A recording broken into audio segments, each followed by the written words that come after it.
spesial untuk Bapakku Tamrin yang punya lagu. Berbahagia pula untuk kedua mempelai Philip Production. Doamu dikabulkan Tuhan dan kutukannya jadi kenyataan.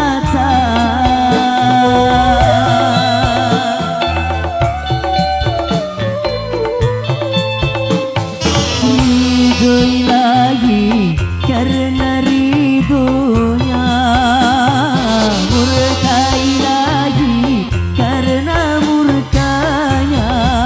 Bila kau patuh pada rajamu, lebih patuhlah pada ibumu. Bila kau sayang pada kasihmu, lebih sayanglah pada ibumu. Bukannya gunung tempat kau meminta, bukan lautan tempat kau memuja, bukan pula dukun tempat kau menghibah, bukan kuburan tempat memohon doa. Tiada keramat yang ampuh di dunia selain dari doa ibumu juga. Asal muncul, selamat bertugas. Jika terlalu Daily Production, ibu bapak semuanya, Sika Mulia. Doa ibumu dikabulkan Tuhan dan kutukannya jadi kenyataan.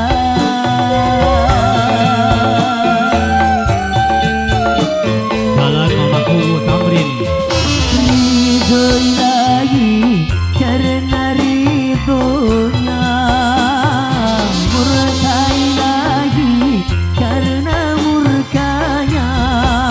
Bila kau patuh pada rajamu, lebih patuhlah pada ibumu.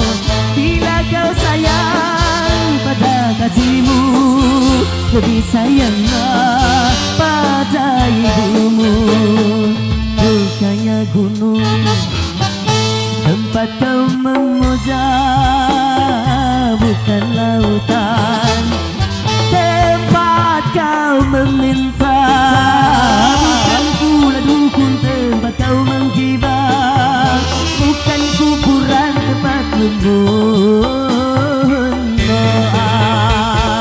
Tiada keramat yang ampuh di dunia selain dari doa ibumu juga.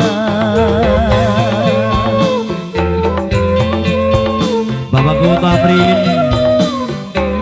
yang punya lagu, selamat menikmati juga untuk bapak-bapak kita yang punya jabat.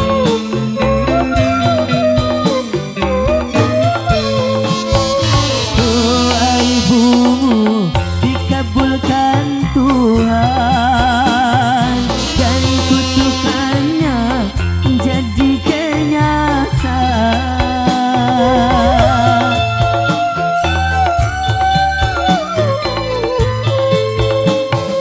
Ridho ilahi karena ridhonya, murka ilahi karena murkanya. Bila kau patuh pada rajamu, lebih patuhlah pada ibumu. Bila kau sayang pada kasihmu, lebih sayanglah pada ibumu. Hai manusia, hormati ibumu yang melahirkan dan membesarkanmu. Darah dagingmu dari air susunya, jiwa ragamu dari kasih sayangnya. Dialah manusia satu-satunya yang menyayangimu tanpa